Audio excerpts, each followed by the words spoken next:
नमस्ते दोस्तों। बाहर गई थी, ई मित्र जाना था, मुझे कुछ काम था। बस ई मित्र में अपना काम निपटा के बस अभी आई हूँ। मुझे 2 जन के साइन लेने थे तो लेटर पे, एक गवर्नमेंट सर्वेंट और एक पार्षद।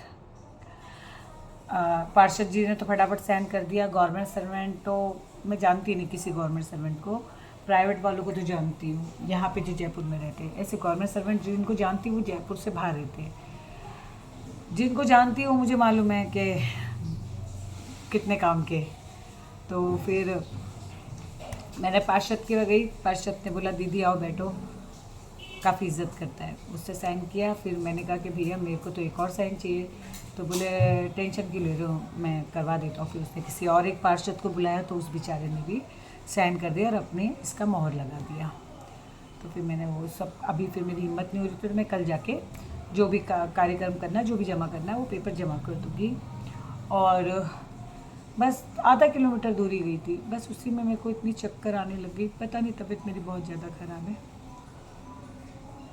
बहुत मेरे से ना सहन नहीं होता, मेरे से दर्द बिल्कुल सहन नहीं होता है, मेरी तबीयत बहुत ज़्यादा ख़राब है।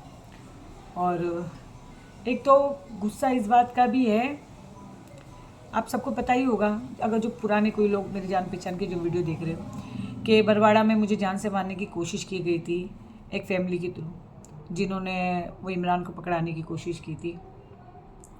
उन लोगों को ऐसा लग रहा था कि पोल ना खुल जाए, ये वो करके उन लोगों ने षड्यंत्र रच के घर पे बुलाया और फिर उन्होंने जो साजिश रची थी। तो गोल्ड बिल भी चुराया था, मैंने बताया था, मोबाइल भी चुरा लिया था, पैसे भी चुरा लिए थे। तो चलो कोई बात नहीं, मगर उस समय पुलिस वालों ने उनको सपोर्ट किया था, क्योंकि उन्होंने पुलिस को बुलाया था, पुलिस वालों ने उनको सपोर्ट किया था। मगर फिर बाद में पुलिस ने एफआईआर दर्ज कर ली थी, वो वहाँ की पुलिस ने नहीं की थी। यहाँ पे आने के बाद ये पार्षद भैया को मैंने बोला था, तो इन्होंने किसी को बोल के या फिर थाने में फ़ोन करवाया, तो फ़ोन करवाया तो इन्होंने 0 एफआईआर कटवाई और फिर मैं मेडिकल वगैरह करवाया। तो तब उन हरकत में आई तो उन्होंने फटाफट वो सब कार्य जो है उन्होंने स्टार्ट कर लिया। मगर मेरे को अभी तक समझ में नहीं आया वो आज भी पुलिस वाले मेरे को क्यों परेशान कर रहे हैं। 1 साल से कोई पुलिस मेरे घर नहीं आई। जब आपको, मैं उसमें फरियादी हूँ, मगर जब वहाँ पे अगर कोर्ट में केस होगा तो पुलिस वालों का ये है कि वो आएंगे या यहाँ से कोई पुलिस आएगी, मेरे को सम्मन भेजेगी, मेरे साइन लेके जाएगी। कोई पुलिस आती नहीं, कोई पुलिस कभी नहीं आई। अचानक अभी एक पुलिस का मेरे पास व्हाट्सएप पे मैसेज आया। मैं व्हाट्सएप पे ना, मैं मैसेज कभी नहीं देखती, मैं पूरा एवरीवन डे डिलीट कर देती हूँ। मैसेज आया और मैसेज आने के बाद मैंने देख लिया, आपके वो लक की बात थी कि मैं खोल दी, क्योंकि मैं इसलिए नहीं देखती क्योंकि मेरा बाहर बोर्ड लगा हुआ है, पार्लर है, तो लोग बाग मैसेज करते रहते हैं और मैं उन्हीं का मैसेज देखती जिनको मैं जानती हूँ। मैंने बाई चांस देख लिया तो उस पर देखा, तो फिर मैंने कहा सर ये क्या है, आप तो कोई आए नहीं नहीं, मैंने देखा ही नहीं, सॉरी, उनका कॉल आ गया, व्हाट्सअप कॉल। मैंने कॉल उठाया, मैंने कहा हाँ सर कौन, तो बोले नेहा भारद्वाज। मैंने कहा हाँ, तो बोले बड़वाड़ा से पुलिस बोल रहा हूँ। मैंने कहा हाँ बोलिए। तो बोले आपके खिलाफ़ वारंट निकला। भाई मेरे खिलाफ़ वारंट कैसे निकल सकता है, आप ये बताओ। पहली बात तो आप आए नहीं, मुझे कोई सूचना नहीं दी और डायरेक्ट वारंट निकाल दिए। तो मैंने कहा सर मेरे खिलाफ़ वारंट कैसे निकल सकता है। बोले साल भर से ना आपको बुलाया जा रहा है। तो मैंने कहा मेरे कोई घर आया हो, किसी ने मुझसे बात की हो, किसी ने मेरा साइन लेके गए हो, या मुझे कोई लेटर दे के गए हो, या मेरे आस पड़ोस वाले का की साइन लेके गए हो, या मेरे घर में मेरे बच्चे हैं उनकी साइन लेके गए हो, तो आप दिखाओ।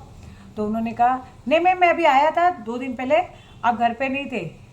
पड़ोस में पूछा, घर पे नहीं थे।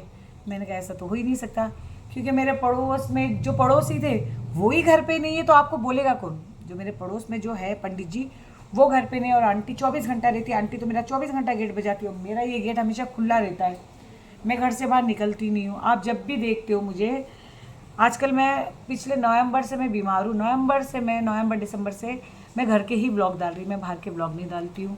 मैं डेली लाइफ दिन में 2-3 टाइम आती हूँ, तो मैं घर पे ही रहती होगी ना, मैं जाती कहाँ पे हूँ। तो भाई झूठ किस लिए बोलना। तो फिर मैंने कहा सर कोई बात नहीं, आप 2 दिन पहले आए थे, मैं आपको 2 दिन क्या, मैं पूरे 1 महीने की आपको रिकॉर्डिंग निकाल के दिखाती हूँ, मेरे घर के बाहर कैमरा लगा हुआ है, पूरे 1 महीने की रिकॉर्डिंग निकाल के दिखाती हूँ कि आप कब आए थे यहाँ पे और किससे बात किए थे, क्योंकि आप किसी से भी बात करोगे तो दिखेगा ही तो सही। तो एकदम चुप हो गया। पहले कहा हाँ हाँ निकालो, तो मैंने कहा ठीक है सर मैं अभी निकालती हूँ और मैं आपको भेजती हूँ। तो बोले मैम मैं आया था, पता नहीं कहीं और चला गया हो तो मुझे पता नहीं मैम, तो कहीं और चला गया तो कैसे कोई बोल सकता है नेहा भी है नहीं, यानी किसी और के घर में जाएगा और किसी और के घर वाले कहेंगे नेहा भी है नहीं। तो ये चालबाजी, ये तो मैं समझ गई थी कि क्या नाटक चल रहा है। उन लोग जानबूझ के यूँ बता रहे कि हम जा रहे तो नहीं मिल रही नहीं मिल रही नहीं मिल रही, जबकि मेरे पास आ रही नहीं। और अभी मैं वैसे भी कोर्ट जा नहीं सकती क्योंकि मेरी स्थिति है नहीं, मुझे बेड रेस्ट पे हूँ मैं, तो मैं वैसे भी अभी जा नहीं सकती।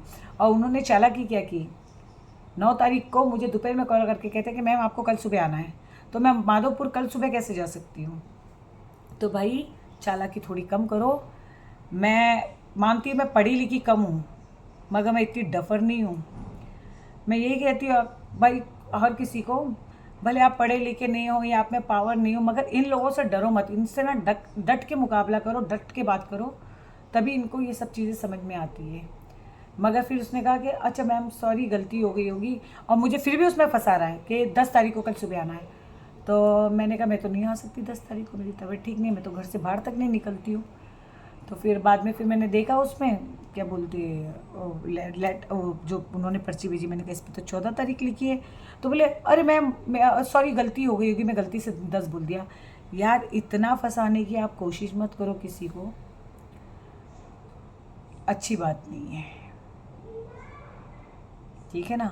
और बाकी आपको जो भी सपोर्ट कर रहे हैं ना, सॉरी जो भी आपको ये कह रहे हैं ना कि ऐसे करो तो मैं फंसूंगी, तो मेरे फंसने का कोई सवाल ही नहीं उठता है, क्योंकि मैंने ना उनसे कोई पैसे लिए हैं, ना मैंने उनको कोई धमकी दी है, ना मैंने ऐसा कोई काम किया है, ठीक है ना। उन लोगों ने मेरे ऊपर जानलेवा हमला किया था, फिर भी मैंने उनको माफ़ करने की, उनके बेटे को माफ़ करने की कोशिश की थी। ओके चलो मैं इस वीडियो को यही एंड करती हूँ, बाय।